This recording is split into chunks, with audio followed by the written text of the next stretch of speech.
कुंवर प्रताप, तलवार नीचे रखिए।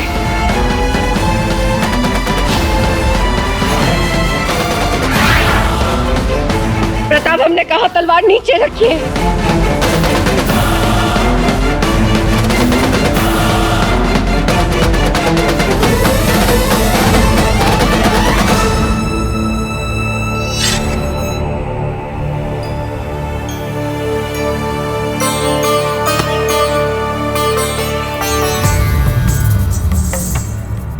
आप रो क्यों रही है छोटी मासा?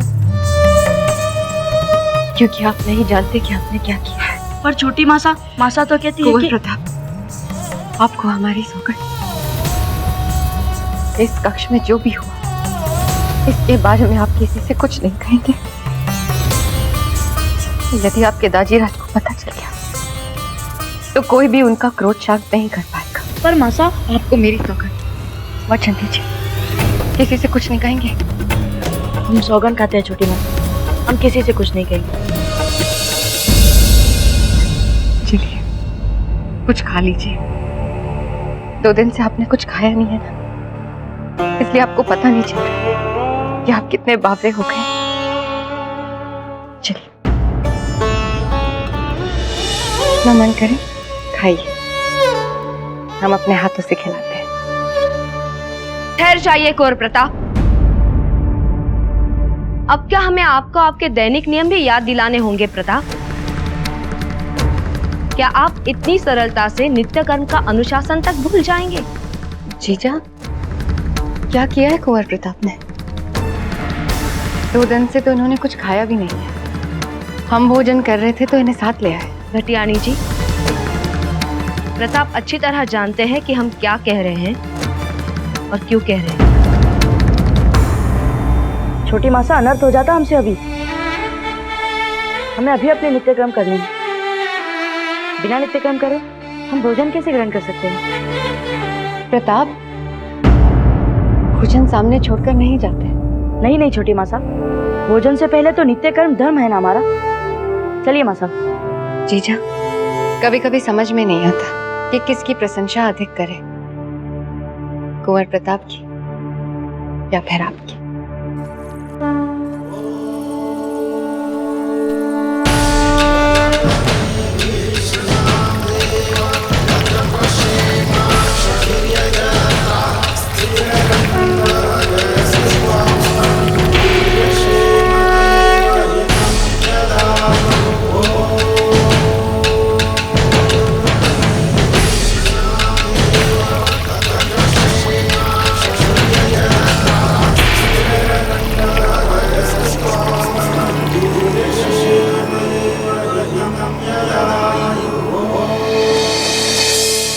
मासा, ये साफा कैसे बनते हैं? ऐसे या फिर ऐसे? अब तो आप इतने बड़े हो चुके हैं कि अपने दाजीराज तक से सवाल कर ले। पगड़ी बांधनी नहीं आई अभी आपको? लाइए।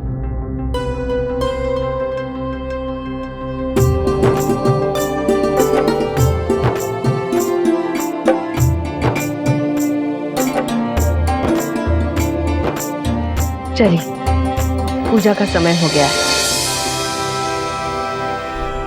मासा, दाजीराज से हमने वे सवाल इसीलिए किया क्योंकि हम जानना चाहते थे। हमें समझ नहीं आ रहा था कि दाजीराज जैसा प्रतापी राजा अपना धर्म क्यों नहीं निभा पाया।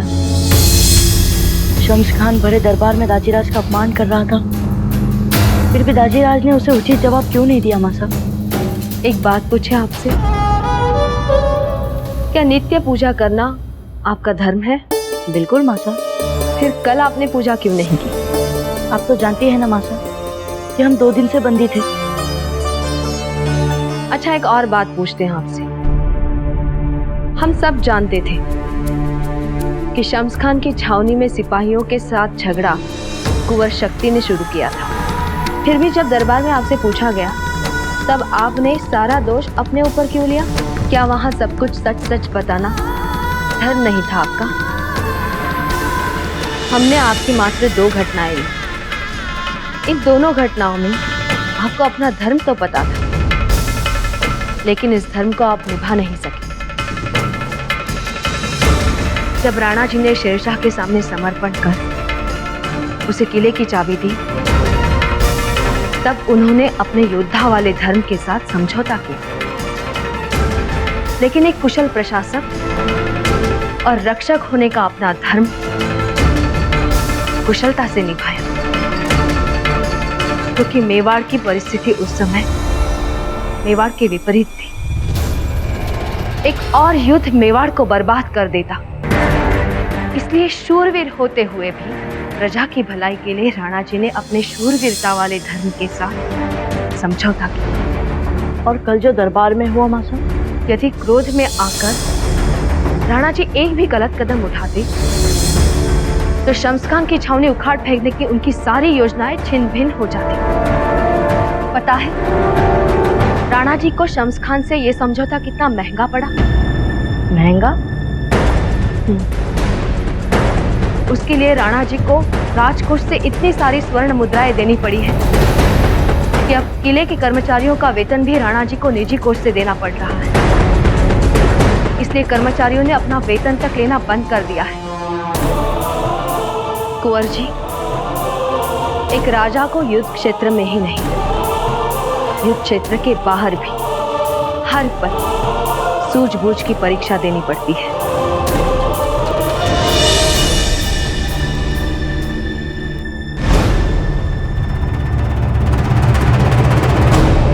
हम समझ गए मासा, हमसे बहुत बड़ी भूल हो गई। हम इसी समय जाके दाजीराज से क्षमा मांगेंगे।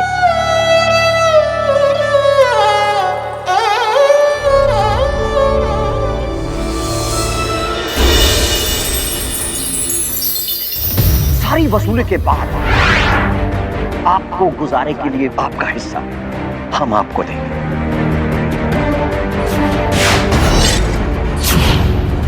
राजपूत सर कटा सकते हैं पर झुका नहीं सकते, लेकिन शम्स खान दरबार में मातृभूमि का अपमान करता रहा, फिर भी किसी राजपूत की तलवार उसे दंड देने के लिए नहीं।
आप जा रहे हैं राणा जी,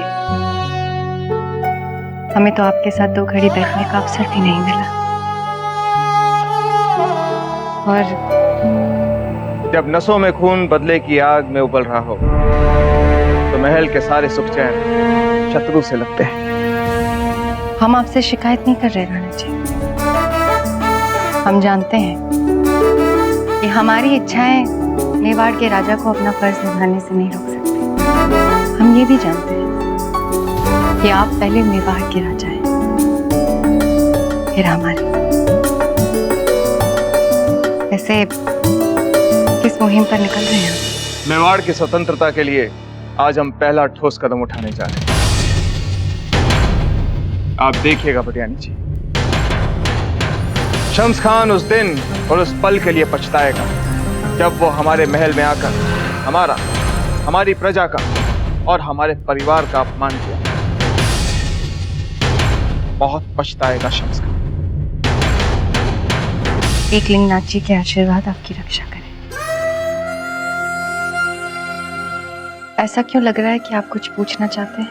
नहीं, कुछ खास नहीं, बस यही कि कुंवर प्रताप बंदी गृह से बाहर तो आ गए ना? जी हाँ, आपके कुंवर जी बंदी गृह से वापस आ गए और वो किसी भी वक्त आपको प्रणाम करने आ सकते हैं। अब हमें चलना होगा। कुंवर प्रताप से कहिएगा कि जो पाठ उन्होंने सीखा है उसे हमेशा याद रखें। राणा जी,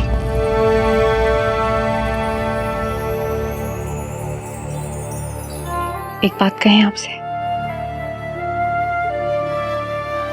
जल्दी लौट कर आइएगा। आपके बिना एक क्षण भी सदियों समान लगता है।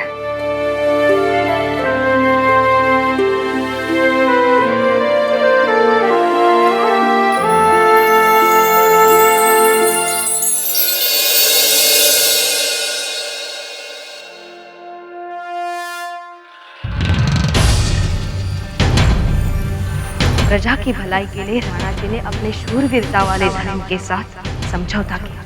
यदि क्रोध में आकर राणा जी एक भी गलत कदम उठाते तो शम्सखान की छावनी उखाड़ फेंकने की उनकी सारी योजनाएं छिन्न भिन्न हो जाती।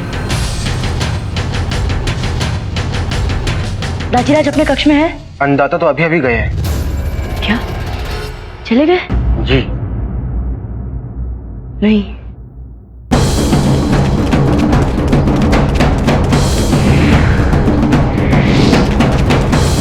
रुको दादा भाई, हमें जाने दीजिए। भाई शक्ति, हमें दाजीराज से मिलना है, जाने दीजिए हमें। आपको हमारा इल्जाम अपने ऊपर नहीं लेना चाहिए था। देखिए हमें देर हो रही है भाई शक्ति, हमें जाने दीजिए। हम जानते हैं आपने ऐसा क्यों किया। हमने ऐसा इसलिए किया क्योंकि आप भाई हैं हमारे। नहीं, आपने ऐसा इसलिए किया ताकि आपकी सब प्रशंसा करें, ताकि दाजीराज की नजरों में आप चढ़ सकें। भाई शक्ति, आप जानते हैं दाजीराज से हमें प्रशंसा नहीं, दंड मिला था। 2 दिन महल में हम भी बंदी बनकर रह सकते थे, पर आप तो हमें कभी वीरता दिखाने का अवसर ही नहीं देते। आप उस दिन डर से थर-थर कांप रहे। तो क्या हुआ, हम कांपते कांपते दिखा देते वीरता, प्रशंसा तो मिलती हमें भी। भाई शक्ति, आपको जो सोचना है आप वो सोचो, पर हमने वो किया जो उस समय हमें उचित लगा। अब जाने दीजिए।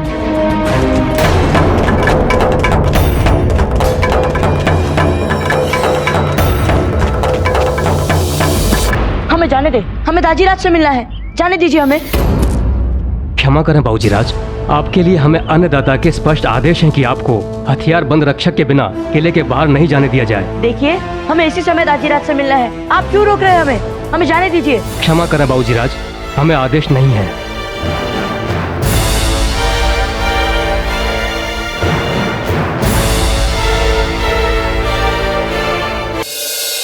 देवीदास दादा, हमें पता है आप दाजीराज के पास जा रहे हैं, हमें भी अपने साथ ले चलिए ना। क्षमा करें बाबूजीराज, हम ऐसा नहीं कर सकते, अन्नदाता गुस्सा हो जाएंगे।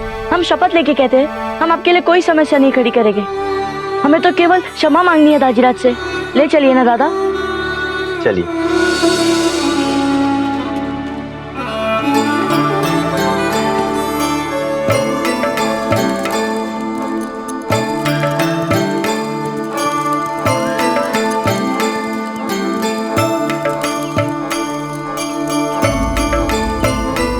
प्रणाम।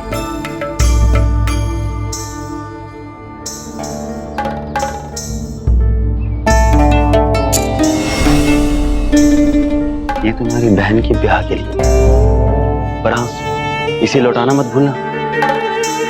चलिए बाबूजीराज। हुकुम। घबराओ मत, जब बाबूजीराज हमारे साथ बाहर जा रहे हैं तो तुम्हें डरने की क्या जरूरत है।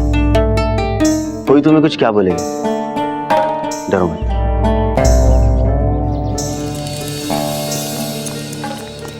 दादा, हाँ, दरबार में शम्सखान वाली झड़प के बाद में सुना है कि सभी राजकर्मचारियों ने वेतन लेना बंद कर दिया है। फिर आपके पास में इतनी सारी अशल कहाँ से आ गई? वो क्या है ना बाबूजीराज कि हम बचत बहुत अधिक करते हैं, तो अगर किसी गरीब को किसी काम की जरूरत पड़े तो उसका काम ना रुके। अच्छा अभी हम चलते हैं, हमें बहुत देर हो रही है। अन्नदाता भी बैठक में पहुंच चुके होंगे ना? दाजीराज कौन सी बैठक में गए हैं? इसके हमें कोई जानकारी नहीं बाबूजीराज, अभी हमें तुरंत चलना चाहिए।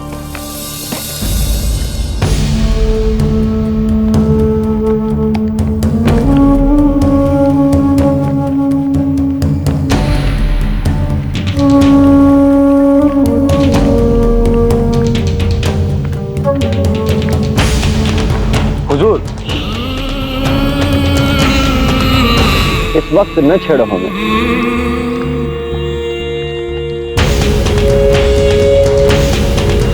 इनायत खान, तुम हमें अपनी मेहनत का मजा ही नहीं लेने देते। कब से नजर थी उदय सिंह के इस घोड़े पर हमारी, आज ये तोहफे में हमें मिल गया है तो हमें इसका लुत्फ तो उठाने दो। राजपूतों के घोड़े पे चढ़ के राजपूतों का ही सर कुछ लेंगे, कितना मजा आएगा। और फिर फक्र से तुम सब हमारे लिए नारे लगाओगे, शम्स खान जिंदाबाद। गुस्ताखी के लिए माफी चाहता हूँ। तो मैं तो सिर्फ इतना कहने आया था कि उदय सिंह के यहाँ से अशर्फियों की पहली खेप आ चुकी। खुद को कितना शूरवीर समझता था उदय सिंह, लेकिन दरबार में चूहा बन गया और सारा का सारा मेवाड़ आपके कदमों में लाके रख दिया।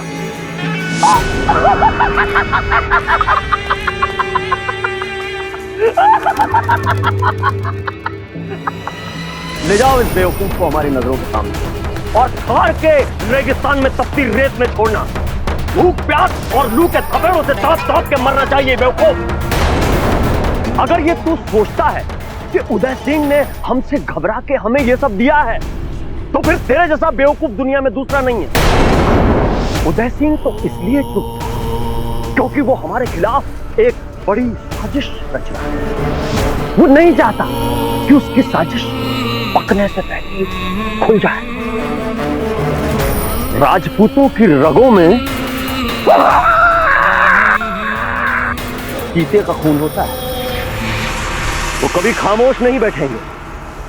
हम उन्हें जितना दबाएंगे वो पलट के वार करने के हम पे उतने ही मंसूबे बनाएंगे। मैं सूंघ रहा हूं साजिश। उदय सिंह, मुझे बड़ी बड़ी बेसब्री से इंतजार है तेरी एक कमजोर से जवाब का। उधर तू धोखे हम पे हमला करे और हम तेरा सर अपनी जूती से कुछ यूं कुछ you you you you you.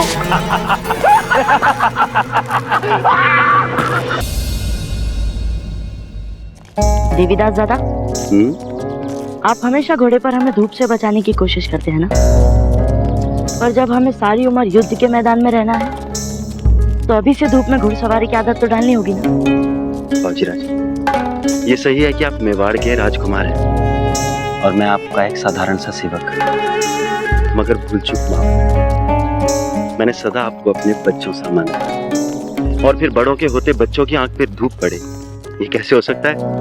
मैंने कुछ गलत तो नहीं कहा ना बाबूजीराज? हमारे राजपुरोहित ने हमें अपनी योजना के लिए तिथि बता दी। इससे पहले कि हम आप सामंतों के सामने अपनी योजना खोलें, हम आपको एक कठोर सत्य बताना चाहते हैं। मां चामुंडा पर बलि चढ़ाने के लिए हमें अपने कुछ बहादुर राजपूतों के सर चाहिए ताकि मां चामुंडा का आशीर्वाद हमें मिल सके।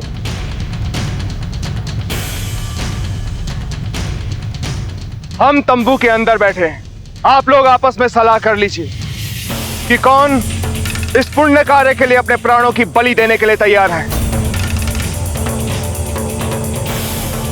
जो भी तंबू में हमारे पीछे आएगा उसे बलि के लिए तैयार समझा जाएगा।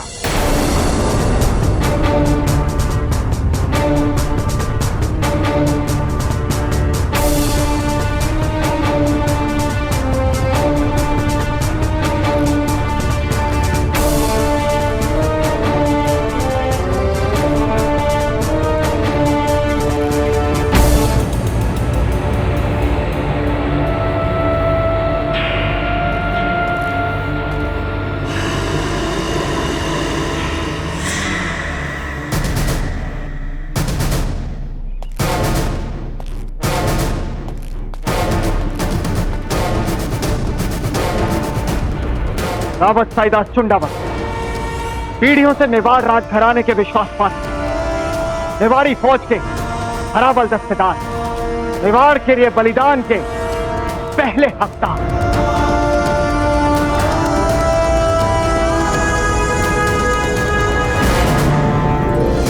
राजराणा सूरतन सिंह, इनकी तलवार हवा से भी तेज चलती है। राजराणा बलराम सिंह, जो पृथ्वी के किसी भी घोड़े को चुटकियों में साध सकते हैं। राव प्रताप सिंह, रावत श्री, आइए सांगा सिंह जी,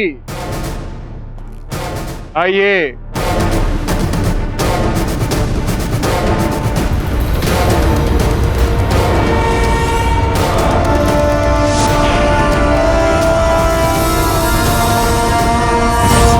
आप सभी शूरवीर हैं, मेवाड़ के राज सिंहासन के प्रति वफादार।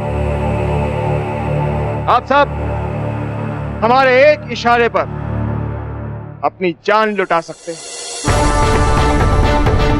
लेकिन मैं आपसे पूछना चाहता हूं, क्या यह पर्याप्त है?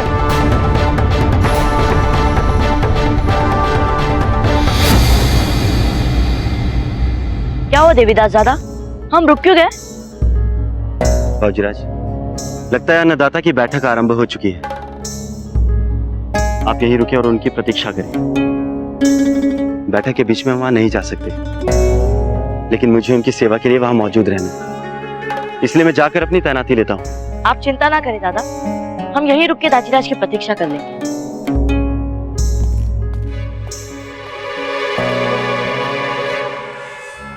हमारे बाप दादाओं ने और उनके बाप दादाओं ने अपनी मातृभूमि के लिए जान की बाजी तक लगा दी, और एक लिंग नाथ जी के आशीर्वाद से वो सफल रहे, स्वतंत्र रहे। इसलिए मेवाड़ सफल रहा, मेवाड़ स्वतंत्र रहा। दूसरी ओर हमने शेर शाह के सामने आत्मसमर्पण किया, और आज उसकी मौत के 41 दिनों बाद उसका सेनापति शम्स खान अपनी छावनी की शक्ति बढ़ा रहा है, हमें पूरी तरह से गुलाम करने के सपने देख रहा है।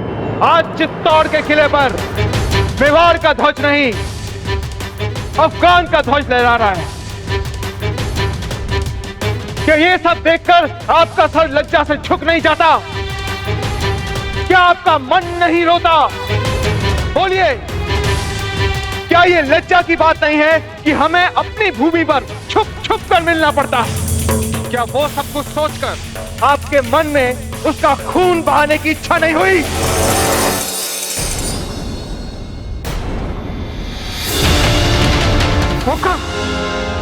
आप आदेश करें कि क्या करना, आपके एक इशारे पर हम हंसते हंसते मेवाड़ के लिए अपना जीवन बलिदान कर सकते हैं। सोच लीजिए एक बार फिर, क्योंकि बलिदान की राह पर चलने वालों के लिए वापसी का मार्ग नहीं होता। आज्ञा दीजिए महाराज, हम हर बलिदान के लिए तैयार हैं।